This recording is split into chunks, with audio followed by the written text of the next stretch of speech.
Hello everyone. तो आज के हम इस वीडियो में उस महान शख्सियत के बारे में बात करेंगे जिन्हें हम सभी हॉकी के जादूगर के नाम से जानते हैं, यानी कि मेजर ध्यानचंद। आज का हमारा वीडियो इसी पर आधारित है। आज की वीडियो में हम जानेंगे मेजर ध्यानचंद जी की बायोग्राफी के बारे में, इनका जन्म कहाँ हुआ था, इनके हॉकी करियर के बारे में भी हम बात करेंगे और इनकी एजुकेशन यानी इनकी शिक्षा के बारे में हम डिटेल में बात करेंगे। साथ ही हम इनके ओलंपिक्स गोल्ड के बारे में जानेंगे कि इन्होंने कैसे ओलंपिक में गोल्ड हासिल किया था और इनके कुछ इंटरेस्टिंग फैक्ट भी हम जानेंगे। तो आज आपको इस वीडियो में बहुत ही अमेजिंग फैक्ट देखने को मिलने वाले हैं मेजर ध्यानचंद जी के बारे में। और इन्हीं की याद में, इन्हीं की जयंती पर नेशनल स्पोर्ट्स डे भी मनाया जाता है हमारे पूरे भारत में, तो उससे भी हम डिटेल्स में बात करेंगे।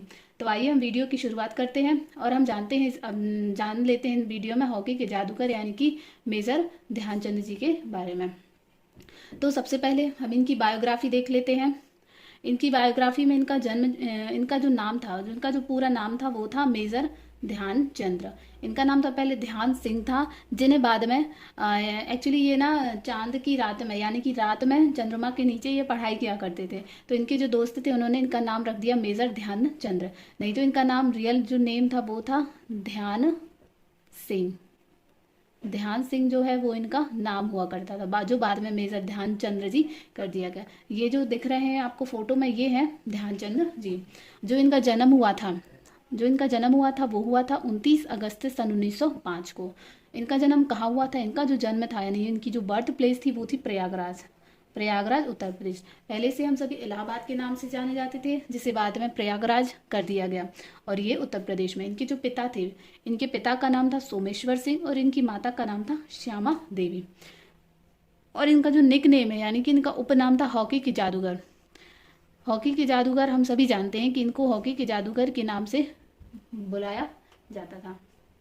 नेक्स्ट अब इसमें जानेंगे इनकी एजुकेशन के बारे में, इनकी शिक्षा के बारे में कि इनकी जो शिक्षा थी इन्होंने कहाँ से वो प्राप्त की थी। जो इनकी शिक्षा थी, ध्यानचंद जी ने अपनी जो प्रारंभिक शिक्षा थी वो गांव की पाठशाला से ही पूरी की थी। इसके बाद उन्होंने अलीगढ़ मुस्लिम विश्वविद्यालय से इन्होंने अपनी पढ़ाई पूरी की। उसके बाद 1932 में विक्टोरिया कॉलेज ग्वालियर से इन्होंने स्नातक की डिग्री प्राप्त की थी, यानी कि इन्होंने 1932 में इन्होंने जो ग्रेजुएशन थी वो विक्टोरिया कॉलेज ग्वालियर से इन्होंने पूरी की थी। इसके बाद वो सेना में भर्ती होने के लिए फिर उन्होंने आवेदन भी किया था। ये थी इनकी एजुकेशन के बारे में। अब हम जानते हैं इनके हॉकी करियर के बारे में कि इनका जो हॉकी करियर था वो कब से शुरू होता है, कब तक इन्होंने हॉकी खेली, कितने गोल्ड मेडल जीते और इनके जो ओलंपिक्स थे उसकी हम इनकी स्टोरी के बारे में भी हम जानेंगे। तो इन्होंने अंतर्राष्ट्रीय हॉकी मैच में खेलने का अवसर उन्हें मिला था 1926 को। 1926 में इन्होंने पहली बार अंतर्राष्ट्रीय हॉकी मैच खेला था। और जो पहला हॉकी इंटरनेशनल मैच था यानी कि इनका जो पहला हॉकी अंतर्राष्ट्रीय जो मैच था वो था न्यूजीलैंड के खिलाफ था। न्यूजीलैंड के खिलाफ इन्होंने अपना पहला इंटरनेशनल मैच खेला था और इस मैच में ध्यानचंद जी ने अकेले ही 10 गोल किए थे। ये एक बहुत बड़ी बात हो जाती है कि उस समय इन्होंने अपना पहला इंटरनेशनल मैच खेला और उन्होंने अकेले 11 गोल किए थे। और इस पूरे टूर्नामेंट में मेजर ध्यानचंद जी ने 100 गोल किए थे। पूरे टूर्नामेंट में 100 गोल किए थे, जो विश्व कीर्तिमान रिकॉर्ड था, जो उस समय एक वर्ल्ड रिकॉर्ड था इनके नाम। और 1936 के बर्लिन ओलंपिक में भी इन्होंने गोल्ड मेडल जीता था। इसकी जो कहानी उसको हम थोड़ा सा आगे देखेंगे, डिटेल में बात करेंगे, ठीक है।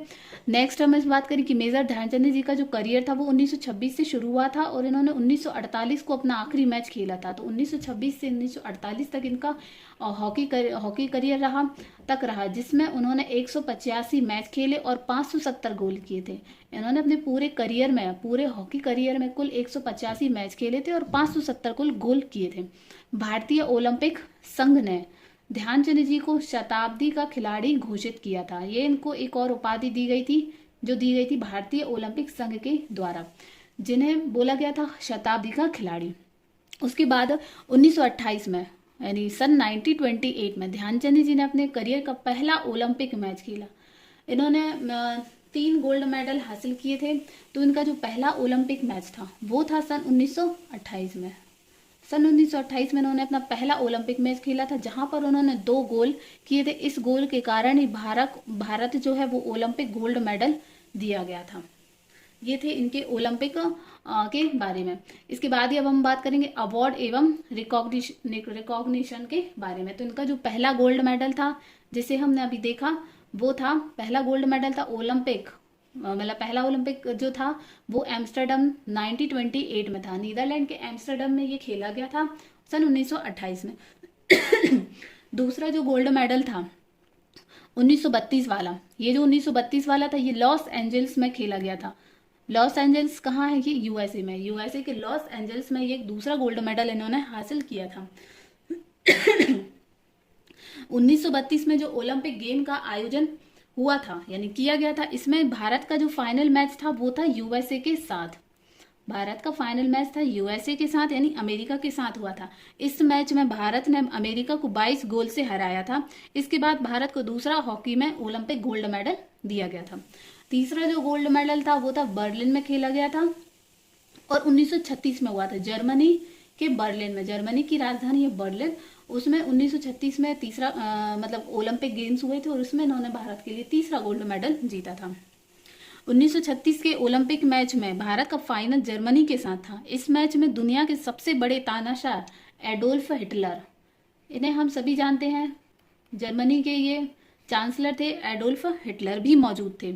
हालांकि मैच काफी रोमांचक रहा था। पहले अंतराल तक भारत ने केवल एक ही गोल किया था। इसके बाद ध्यानचंद ने अपने पैर के जूते खोल दिए और खाली पैर मैच खेला और ताबड़तोड़ गोल कर अपनी टीम को जीत दिलाई। इस मैच में भारत ने जर्मनी को 8-1 से हराकर स्वर्ण पदक यानी कि गोल्ड मेडल जीता था। इस मैच में ध्यानचंद के प्रदर्शन से हिटलर काफी प्रभावित हुए थे और उन्होंने उन्हें अपनी सेना के उच्च पद पर काम करने का ऑफर भी दिया था, लेकिन ध्यानचंद जी ने हिटलर के इस ऑफर को काफी सम्मान के साथ ठुकरा दिया था। यह था एक वाकया 1936 के गोल्ड मेडल का। इसके अलावा जो इसके कुछ और फैक्ट हमें देखने को मिलते हैं जो 1936 के जो गोल्ड मेडल 1936 का जो ओलंपिक गेम्स था उसके बारे में। जो 1936 के बर्लिन ओलंपिक में उनके साथ खेले और बाद में पाकिस्तान के कप्तान बने आईएनएस दारा, जो आईएनएस दारा थे, उन्होंने अपनी एक संस्मरण में लिखा था कि 6 गोल खाने के बाद जर्मन काफी खराब हॉकी खेलने लगे थे। उनके goalkeeper Tito Warnholtz की हॉकी स्टिक ध्यानचंद के मुंह पर इतनी जोर से लगी कि उनका दांत टूट गया। ये जो वाकया है ये लिखा है जो उस समय के ओलंपिक में खेला करते थे पाकिस्तान के कप्तान आईएनएस दारा का। और जर्मनी की टीम को ऐसे सिखाया था सबक, कैसे कि प्रारंभिक उपचार के बाद ग्राउंड पर लौटने के बाद ध्यानचंद जी ने खिलाड़ियों को निर्देश दिए, यानी कि जब ध्यानचंद जी का दांत टूट जाता है उसके बाद वो ग्राउंड पर लौटते हैं और उन्होंने ध्यानचंद जी ने खिलाड़ियों को निर्देश दिए कि अब कोई गोल ना मारा जाए। जर्मन खिलाड़ियों को ये बताया जाए कि गेंद पर नियंत्रण कैसे किया जाता है। इसके बाद खिलाड़ी बार बार गेंद को जर्मनी की डी में ले जाते और फिर गेंद को बैक पास कर देते। जर्मन खिलाड़ियों की समझ में नहीं आ रहा था कि ये क्या हो रहा है। तो ये भी एक इंटरेस्टिंग वाकया था जो उस समय हुआ था। फिर भारत ने उस मुकाबले में जर्मनी को 8-1 से मात दी। इसमें 3 गोल ध्यानचंद जी ने किए। दरअसल 1936 के ओलंपिक गेम शुरू होने से पहले एक अभ्यास मैच में यानी कि जो प्रैक्टिस मैच था उसमें प्रैक्टिस मैच में भारतीय टीम जर्मनी से 4-1 से हार गई थी। ध्यानचंद जी ने अपनी आत्मकथा, इनकी एक आत्मकथा है जिसका नाम है गोल आत्मकथा में इन्होंने लिखा था कि मैं जब तक जीवित रहूंगा इस हार को कभी नहीं भूलूंगा। इस हार ने हमें इतना हिलाकर रख दिया था कि हम पूरी रात सो नहीं पाए थे। तो ये लिखा है ध्यानचंद जी की आत्मकथा गोल में। इसके बाद हिटलर से कहा था कि हिंदुस्तान में खुश हूं। एक और वाकया हुआ था कि कहा जाता है कि इस शानदार प्रदर्शन से खुश होकर हिटलर ने उन्हें खाने पर बुलाया और उनसे जर्मनी की ओर से खेलने को भी कहा था। इसके बदले में उन्होंने मजबूत जर्मन सेना में कर्नल का पद का भी प्रलोभन दिया था, लेकिन ध्यानचंद जी ने कहा कि हिंदुस्तान मेरा वतन है और मैं वहां खुश हूँ। ये था 1936 का जो जर्मनी का जो ओलंपिक हुआ था उसका एक पॉइंट। नेक्स्ट अब हम बात करें कि 1948 में उन्होंने आखिरी मैच खेला था। सन 1948 में उन्होंने अपना आखिरी इंटरनेशनल मैच खेला। हालांकि 1956 तक वो आर्मी संबंधित हॉकी के मैच खेला करते थे और सन 1956 में ही उन्हें पद्म भूषण अवार्ड से सम्मानित किया गया था। ये काफ़ी एग्जाम्स में पूछा जाता है कि जो ध्यानचंद जी को पद्म भूषण अवार्ड कब दिया गया था। सन 1956 में उन्हें दिया गया था पद्म भूषण अवार्ड। क्या आप जानते हैं कि जो मेजर ध्यानचंद जी थे उन्हें भारत रत्न नहीं दिया गया है, जबकि भारत रत्न उन्हें देने के लिए नॉमिनी किया गया था सन 2014 में। 2014 में इनको भारत रत्न के लिए नॉमिनेट किया गया था, लेकिन किस्मतवश की उन्हें ये भारत रत्न ना देकर उस समय सचिन तेंदुलकर और CNR राव को दिया गया भारत रत्न। एक ये चीज़ काफ़ी इसका विरोध किया जाता है कि जो भारत रत्न है वो जो हॉकी के जो जादूगर थे यानी कि मेजर ध्यानचंद उनको नहीं दिया गया है अभी तक, और जो सचिन तेंदुलकर मतलब जो उनके काफ़ी बाद में आए उन्हें ये जबकि दिया जा चुका है। तो ये एक पार्शलिटी के रूप में हमें देखने को मिलता है कि सरकार भारत रत्न जो है वह मेजर ध्यानचंद जी जो इतने उस समय के जो महान शख्सियत हुआ करते थे उन्हें अभी तक प्रदान नहीं किया गया है। और 29 अगस्त को भारत में राष्ट्रीय खेल दिवस के रूप में भी मनाया जाता है उन्हीं की स्मृति में। इसके बारे में भी हम बात करेंगे। एक और ये कि जो मेजर ध्यानचंद नेशनल स्टेडियम ये कहाँ है, ये दिल्ली में है। ये जो स्टेडियम है वो दिल्ली में। इसके बाद 2002 में, पहले इसका नाम नेशनल स्टेडियम हुआ करता था, लेकिन 2002 में दिल्ली के राष्ट्रीय स्टेडियम का नाम बदलकर मेजर ध्यानचंद जी नेशनल स्टेडियम कर दिया गया, जो मेजर ध्यानचंद जी के नाम पर किया गया था। नेक्स्ट है नेशनल स्पोर्ट्स डे, यानी कि राष्ट्रीय खेल दिवस जो हर साल 29 अगस्त को मनाया जाता है। महान हॉकी खिलाड़ी मेजर ध्यानचंद जी की जयंती पर उन्हें याद करते हुए प्रतिवर्ष 29 अगस्त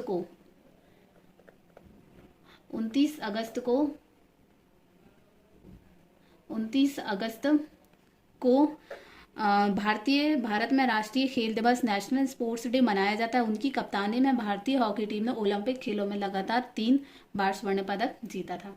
जो पहली बार नेशनल स्पोर्ट्स डे मनाया गया था वो सन 2012 में मनाया गया था पहली बार, और प्रतिवर्ष 6 अप्रैल को अंतर्राष्ट्रीय खेल दिवस मनाया जाता है। जो ये वाला है ये तो नेशनल स्पोर्ट्स डे है, लेकिन इंटरनेशनल स्पोर्ट्स डे मनाया जाता है 6 अप्रैल को, और इसकी शुरुआत संयुक्त राष्ट्र संघ द्वारा 2014 में की गई थी।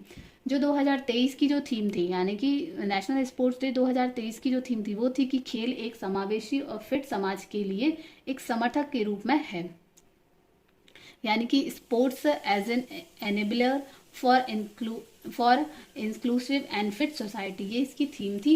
इस साल 21 अगस्त से 29 अगस्त तक राष्ट्रीय खेल सप्ताह भी मनाया गया है। मेजर ध्यानचंद जी का एक कोटेशन था कि मेरे देश की जिम्मेदारी नहीं है मुझे आगे बढ़ाने की, यह मेरी जिम्मेदारी है कि मैं देश को आगे बढ़ाने को। तो ये था इनका कोटेशन, जो एक बहुत देशभक्ति के रूप में हमें देखने को मिलता है कि इनके विचार उस समय कैसे रहे होंगे और ये किस मानसिकता के साथ खेला करते थे। ये था नेशनल स्पोर्ट्स डे। इसके बाद हम इनके खेल रत्न की हम बात करें कि इनके नाम पर एक खेल रत्न अब यानी एक पुरस्कार की भी घोषणा की गई थी सन 2021 में। वर्ष 2021 में प्रधानमंत्री नरेंद्र मोदी जी ने राजीव गांधी खेल रत्न पुरस्कार का नाम बदलकर मेजर ध्यानचंद खेल रत्न पुरस्कार करने की घोषणा की थी। पहले जो खेल रत्न पुरस्कार था वो राजीव गांधी के नाम पर दिया जाता था, लेकिन 2021 में प्रधानमंत्री नरेंद्र मोदी ने इसका नाम बदलकर मेजर ध्यानचंद खेल रत्न पुरस्कार कर दिया। और जो ये मेजर ध्यानचंद खेल रत्न पुरस्कार ये भारत का सर्वोच्च खेल पुरस्कार है। इस दौरान खिलाड़ियों के पिछले 4 साल के राष्ट्रीय और अंतर्राष्ट्रीय प्रदर्शन को देखा जाता है। खेल रत्न पुरस्कार के तहत एक पदक, प्रशस्ति पत्र और 25 लाख रुपए की नगद राशि प्रदान की जाती थी। जब ये राजीव गांधी खेल रत्न पुरस्कार था तो इसके तहत 7.5 लाख रुपए दिए जाते थे, लेकिन अब इसमें वर्तमान में 25 लाख रुपए की राशि दी जाती है। इसके लिए जो खिलाड़ियों का चयन होता है वो खेल एवं युवा मंत्रालय द्वारा गठित एक समिति करती है। जो खेल रत्न पुरस्कार है उसकी जो स्थापना हुई थी वो हुई थी 1991 से 1992 में इसकी स्थापना की गई थी, और इसके जो प्रथम प्राप्तकर्ता थे वो थे शतरंज के दिग्गज विश्वनाथ आनंद। यानी पहली बार जो खेल रत्न पुरस्कार दिया गया था वो विश्वनाथ आनंद को दिया गया था। नेक्स्ट हम इनके इंटरेस्टिंग फैक्ट की बात करें, यानी इनके कुछ इंटरेस्टिंग फैक्ट कि इन्होंने 185 मैच में कुल 570 गोल किए थे। मेजर ध्यानचंद जी का जन्म जो था वो इलाहाबाद में हुआ था। वर्तमान में इलाहाबाद को प्रयागराज का नाम दिया गया। मेजर ध्यानचंद जी को हॉकी का जादूगर कहा जाता था। वर्ष 1980 में यानी साल 1980 में ध्यानचंद जी के मरणोपरांत भारतीय डाक विभाग ने उन्हें श्रद्धांजलि देते हुए 35 पैसे का डाक टिकट भी एक जारी किया था। 1936 के ओलंपिक में उनके प्रदर्शन को देखते हुए हिटलर ने जर्मनी सेना के उच्च पद पर काम करने का ऑफर दिया था, जिसे बाद में ध्यानचंद जी ने इसे ठुकरा दिया था इस पद को एक्सेप्ट करने से पहले ही। तो ये था मेजर ध्यानचंद जी के बारे में जिसे हमने जाना डिटेल्स में। यदि आपको ये वीडियो पसंद आया हो तो प्लीज़ हमारे वीडियो को लाइक करें, शेयर करें एवं चैनल को सपोर्ट करें और अपना जो सहयोग है वो हमें बनाए रखें ताकि हम इस तरीके की वीडियो आपको प्रोवाइड करते रहें। Thank you.